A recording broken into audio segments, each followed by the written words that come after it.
So the dead live again. This passage is sometimes referred to as a sneak preview of things to come in Lent. And it's a good time for it too. While we are not as dour as the Lutherans are, it gets to be long during Lent. The period of preparation for Easter, of mourning for us and our lives. We need the hope that comes in these encounters with Jesus, and none more than this one that shows us, yes, the resurrection that is Jesus and that happened in Jesus is not for Jesus alone, but for all of us. And so we have Lazarus raised from the dead. But it's funny, Lazarus doesn't say anything about this, not in this passage.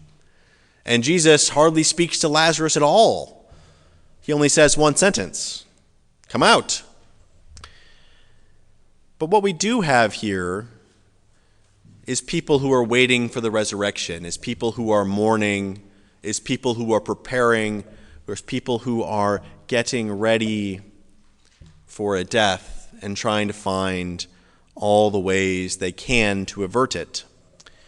And I feel like sometimes the fact that Lazarus is raised from the dead does not speak to us in the same way other things might do, because in our preparations for the death of those we love, we do not expect an immediate return to bodily life the way that Lazarus experiences. In fact, Martha didn't expect it either, and neither did Mary.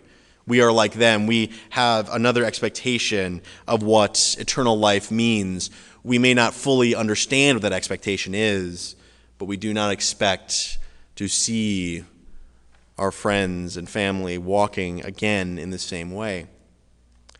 And so I wonder if the truth here for us is not about death itself, but is about the figurative deaths that we see around us all the time, the times we hope for resurrection and return of people that we have loved, not from their physical death, but from their illnesses, from their addictions, from their depression.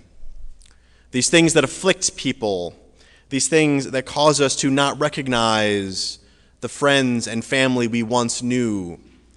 We mourn when we see friends we cannot help, when we see sons and daughters and mothers and fathers who are struggling to be those people we remembered.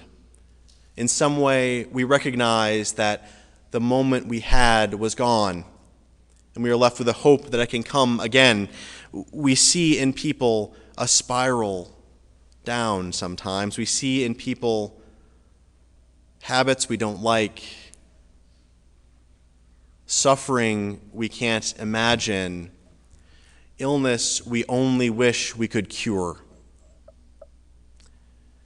And we, like Mary and Martha, have done as they did, have sought to heal our family with medicine, have sought to heal our family with therapy, have sought to heal our family with love, have sought to heal our family with both generous love and tough love, and have suffered with them when we have not been successful.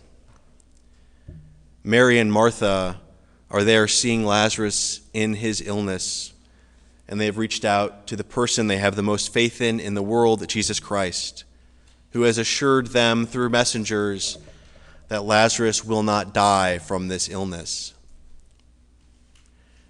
And then he dies. And so we wonder what Martha and Mary are thinking. Is there something more we could have done? We know Jesus can heal. We know that this works. We were assured by this person we trust that he would get better, and that did not happen. This is a thing I think we can all relate to. that fear that there was something that we left undone, that even though we acted out of the way we thought was best, out of what we thought was the end of the road for us until we were out of ideas, maybe there was something we could have done differently. Maybe there was something we could have said. Maybe there was someone else we could have asked. Maybe we trusted the wrong person, and if only we'd done the right thing that we did not see, he would be healed. Because that's what we see with Mary and Martha. We see the pain that they have when they come to Jesus. Martha alone, as she does, reasserting her faith in Jesus Christ, reasserting that she believes in the resurrection. And Jesus telling her she doesn't quite understand, but without her still understanding it. We talked on Wednesday night, maybe this is brittleness on Martha's part. Maybe this is her way of holding it all together and of living her life and going on. Because she asserts that faith almost too earnestly. She asserts that this resurrection will happen almost too much. Because she starts out by saying, Lord, if you had been here, this would not have happened. That faith that Jesus could have done something differently, but did not. And so in her there is pain. In Mary, too, there is pain. Mary, who has been the most faithful disciple of Jesus, who has washed and dried his feet with her hair, who has faith as strong or stronger than Martha's, says the same thing to Jesus, if only you had been here. Again, seemingly rebuking him. But then Jesus does a miraculous thing. Jesus, knowing what these two sisters think of him, weeps too. When Martha encountered him on the road, Jesus did not say, I could have healed him, but did not. He in some way accepts responsibility and also reassures her, meeting her where she is, saying, Martha, yes, but I am the resurrection. I am the life. There is still hope for the future. There is still hope now. He meets Martha where she is at and says what she needs to keep it together. Because Martha, as we know from her other encounters, needs to keep it together. She is the one that runs things. She is the one that needs the strength. That is how she mourns, and that is how she celebrates. Mary is slightly different. Mary is weeping with the mourners. Mary does not come to Jesus alone, but brings a crowd with her. She does not need the isolation that Martha does, that need to stay together and keep it together. Mary mourns in a different way. She mourns with tears, and Jesus mourns with her.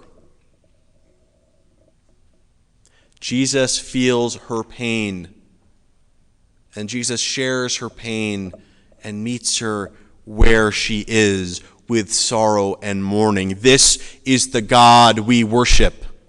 The God who is with us to celebrate, the God who works miracles, but the God who acknowledges our grief and our sorrow, and the God who reassures us sometimes, you did the right thing, you did all you can, you do not always have the power of life and death and healing. And so we mourn together the losses that we feel. We mourn together the senseless deaths that we are sure could have been averted. We mourn together the loss of our friends and our family into people we do not recognize. And we may not understand it, but we understand that we also live life with them, with our love for them, and with our love for one another, knowing that we are all loved children of God, that Lazarus was well loved, but also that Mary and Martha were well loved. And it is hard to see hope in these times. And that is all right. But the story does not end with the morning. Jesus sits there and takes their rebukes. He sits with them. He absorbs the pain that they feel, but then he shows them something new and something miraculous. Yes, hope is hard to see in the midst of sorrow, in the midst of pain, in the midst of strangers who were once family. But Jesus reminds them, it is never too late to hope for new life. We do not know what Lazarus' life was like when he came out of that tomb. One imagines it is not the same as when he went into the tomb. We don't know what it was like, but we know that he came out of the tomb. And even if he had not come out of the tomb, he would have lived on in the love and sorrow and joy that is remembered of all of his friends and family. But in this story, he did come out of the tomb. And so it is with so many of our friends and family who may be suffering, who may feel pain, who may not feel able to control their destinies. They may not be able to control it. We may not be able to control it. But maybe for every one of us, there is a new life waiting. There's a new life that could come in the form of healing. It could come in the form of managing these things that are afflicting us. It could come in finding a new way to feel joy and hope. We don't know what it looks like, but what we do know is that the story is not over. That we all die, but we are not dead yet. And that is what Jesus shows us here, what we need to go through this moment that we are feeling, what we need to mourn and also to heal these friends and family around us. We need not stop loving them. We need not be removed from them. We may always have joy for them, even if we come to understand that the help that we give will not, in the end, heal them alone. The hope for us all is that we are loved children of God, that God is with us in the bad times as well as the good times, and that in the wake of any trauma we feel, in the wake of all these illnesses, in the wake of the desperation we feel, there can be new life for us and all of those that we love. No one is beyond the reach of God's healing touch, but we may not understand what that looks like. And we may not be satisfied what that looks like. But the joy is that life continues and we remain loved children of God, each one of us, no matter where on life's journey we are. So in the words that you hear here about Lazarus, about Mary, about Martha, find yourself and look to the future. We don't know what Lazarus' life looks like. We don't know what our lives look like, but we know they are there, even in times of pain and loss. Life continues, and joy comes in the morning.